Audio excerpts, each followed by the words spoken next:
बात करने वाले हैं नॉर्वे के बारे में और जानेंगे नॉर्वे से जुड़े हुए कुछ रोचक तथ्यों के बारे में। अगर वीडियो आप लोगों को पसंद आए तो लाइक और शेयर जरूर करें, क्योंकि नॉलेज हमेशा बांटने से बढ़ती है।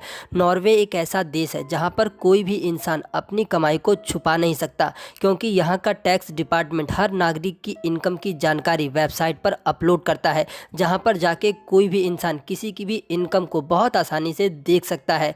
नॉर्वे में रहने वाले पुरुषों को दो नामों से पुकारा जाता है, ऑड और इवन। साल 2011 में नॉर्वे के अंदर मक्खन की कीमत इतनी ज़्यादा बढ़ गई थी कि वहां पर सिर्फ 250 ग्राम मक्खन खरीदने के लिए पूरे 50 अमेरिकी डॉलर यानी कि लगभग 3000 रुपये के आसपास पे करना पड़ा था। नॉर्वे की पब्लिक यूनिवर्सिटी में वहां के सभी नागरिकों को मुफ्त में शिक्षा दी जाती है। इसके साथ साथ वहां का कोई भी नागरिक दुनिया के किसी भी कोने में जा करके फ्री में पढ़ सकता है, क्योंकि इसका सारा खर्चा वहां की सरकार वहन करती है। नॉर्वे एक स्कैंडिनेवियन देश है। यह दुनिया के काफ़ी सुदूर कोने में स्थित है, जो कि नॉर्थ पोल पे पड़ता है, जिस कारण से यहाँ पर सर्दियों के समय में सिर्फ और सिर्फ अंधेरा रहता है और इसके उलट गर्मियों के समय में यहाँ पर 24 घंटे आप लोग सूर्य को देख सकते हैं। साल 2014 में प्रॉस्पेरिटी एंड वेलफेयर के मामले में नॉर्वे को इस दुनिया में नंबर 1 की पोजीशन मिली थी। नॉर्वे का लाइफ ऑफ स्टैंडर्ड अमेरिका के लाइफ ऑफ स्टैंडर्ड से भी काफ़ी हाई माना जाता है। नॉर्वे के राष्ट्रीय चिन्ह में एक शेर के हाथ में कुल्हाड़ी पकड़े हुए दिखाया गया है, लेकिन सबसे आश्चर्य की बात यह है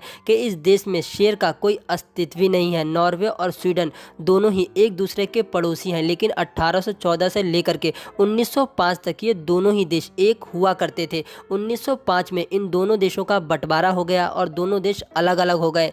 नॉर्वे में आज भी राजवंश की परंपरा चली आ रही है, जिसके कारण यहाँ के राजा को किंग्स ऑफ नॉर्वे ना कह करके नॉर्वेज किंग कहा जाता है। नॉर्वे में 12 सिंहों की बहुत बड़ी आबादी है और इनकी आबादी को रोकने के लिए यहाँ के लोग 12 सिंहों को पकड़ करके अपने दांतों से इनके अंडकोशों को खा जाते हैं और उसके बाद इन्हें छोड़ देते हैं।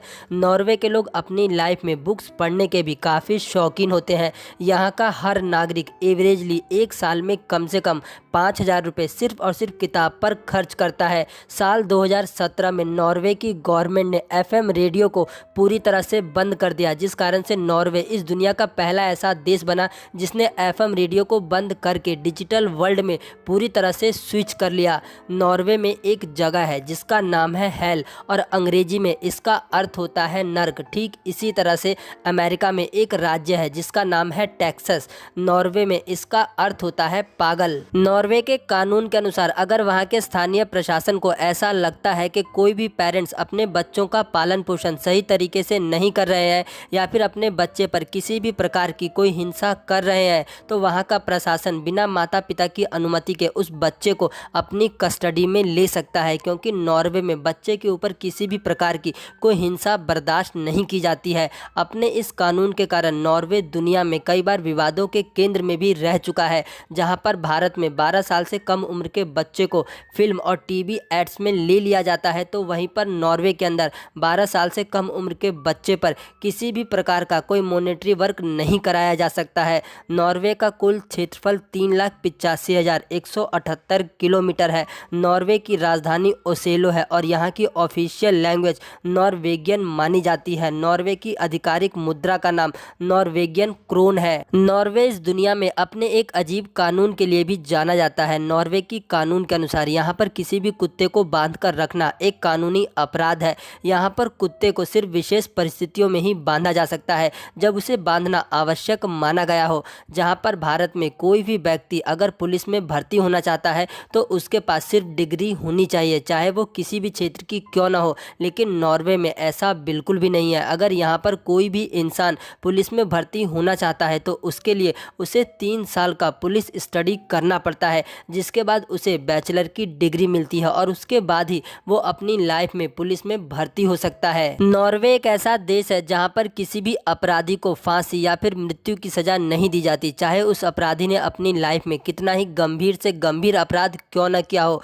यहाँ पर सजा के लिए अधिकतम 21 साल की उम्र कैद दी जाती है और इसके साथ साथ यहाँ पर कैदियों को हर प्रकार की सुविधाएं भी उपलब्ध कराई जाती है। यहाँ पर कैदियों के देखने के लिए फ्लैट टीवी, इनके सेल्स में AC के साथ साथ इन्हें इंटरनेट की सुविधा भी उपलब्ध कराई जाती है। नॉर्वे की सुप्रीम कोर्ट ने अमेरिका के एक ड्रग तस्कर को ये कह करके यहाँ पर शरण दी थी कि अमेरिका की जेलें किसी भी मानवीय मूल्यांकों को पूरा नहीं करती है और वहाँ की जेलें कैदियों के रहने लायक बिल्कुल भी नहीं है। दूसरा विश्व युद्ध कई देशों के लिए एक भयंकर और बुरे सपने की तरह था, क्योंकि उस विश्व युद्ध में कई देशों के लाखों लोग मारे गए थे। लेकिन आपको जानकर के आश्चर्य होगा कि नॉर्वे के सिर्फ 10 पुलिसकर्मियों की ही जान गई थी। नॉर्वे एक ऐसा देश है जो कि 2008 में अमेज़न वर्षा वन को बचाने के लिए सबसे आगे आया था और नॉर्वे ने पूरे $1 बिलियन की सहायता राशि दी थी। 17 मई नॉर्वे में राष्ट्रीय दिवस के तौर पर मनाया जाता है। अगर आप लोग नॉर्वे में घर में बैठकर भी टीवी देख रहे हैं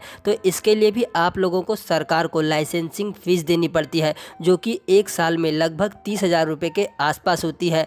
नॉर्वे के अंदर लगातार 76 दिनों तक सूर्यास्त नहीं होता है और ये समय मई से लेकर के जुलाई के अंत तक का होता है। आप सब लोग इस बात को जानते हैं कि जापानीज लोग अपनी लाइफ में सैल्मन सूजी को बहुत ज़्यादा पसंद करते हैं। सैल्मन सूजी एक डिश होती है जो कि सैल्मन मछली से बनाई जाती है। नॉर्वे सैल्मन मछली के उत्पाद में इस पूरी दुनिया में सबसे आगे माना जाता है।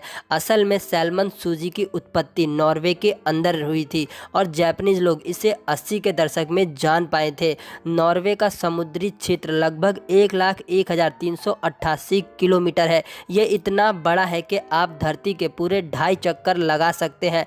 एक्चुअली में नॉर्वे के पास 50,000 से भी ज़्यादा आइसलैंड है, जिसके कारण से इसका समुद्री क्षेत्र इतना बड़ा है।